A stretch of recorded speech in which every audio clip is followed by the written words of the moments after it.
You know what's wild? A lot of people go through a spiritual awakening and never actually evolve.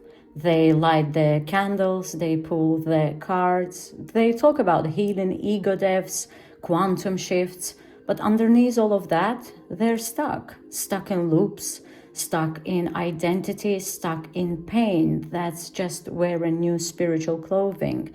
And what's worse is they think they're ascending, but they're just orbiting the same layer over and over, calling it growth. This video is for the ones who woke up, saw something real, and don't want to fall into the trap that catches most people after that. So let's go there. What awakening actually is. First, let's clear up the myth. Spiritual awakening is not enlightenment. It's not some final form. It's not peace. It's not bliss. It's clarity, followed by the collapse of everything that clarity exposes. Awakening is the nervous system going, wait, this whole reality I was living in, that wasn't it. It's the moment the programming breaks, religious, cultural, personal, emotional, and your soul tries to take the driver's seat.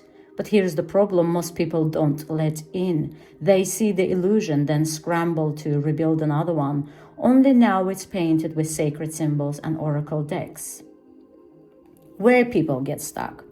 Here where it gets uncomfortable. Because the minute someone awakens, they either drop deeper into self, or start performing healing instead of embodying it.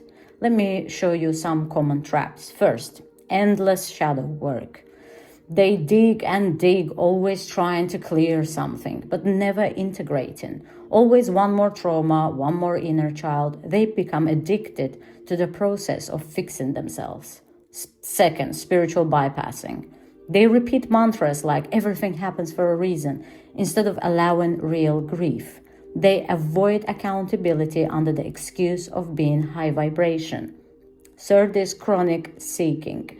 They jump teacher to teacher, course to course, reading after reading, always absorbing but never digesting. It becomes a spiritual consumerism, not actual evolution. Fourth is new ego and the same game. They shed the old identity only to replace it with a new spiritual one. Now they're the starseed, the shaman, the intuitive, still needing validation, still avoiding raw self-awareness. Energetic escapism is the fifth. They become obsessed with frequencies, portals, downloads, quantum timelines, but they can't sit with real silence or make a phone call they've been avoiding. That's not evolution, that's distraction with good branding. Now, the illusion of growth. Now here's the part most won't say out loud. Just because someone looks spiritual doesn't mean their soul is evolving. A soul can stay stuck even after awakening if the person refuses to act, embody, and shift at a human level. Awakening without responsibility becomes spiritual fantasy. Growth without integration becomes performative. It's like climbing the first mountain, looking out and saying, wow, I'm so far, but then refusing to take another step because the view's comfortable. A lot of people mistake the initial light for the full path, but that was just the entrance, not the transformation. The soul's real work. So what does the soul need after awakening? Silence, stillness, and truth. Not the truth you post, the truth you face. The soul wants congruence, your words, energy, and actions lining up. It wants embodiment, not spiritual knowledge, but lived alignment. It wants simplicity, not complexity disguised as depths. And it wants honesty about your fears, your habits, your coping mechanisms, your spiritual pride. If you're awakened and you feel stuck, ask yourself, what am I avoiding? What identity have I built around my awakening? Am I still learning, or am I recycling the same insights?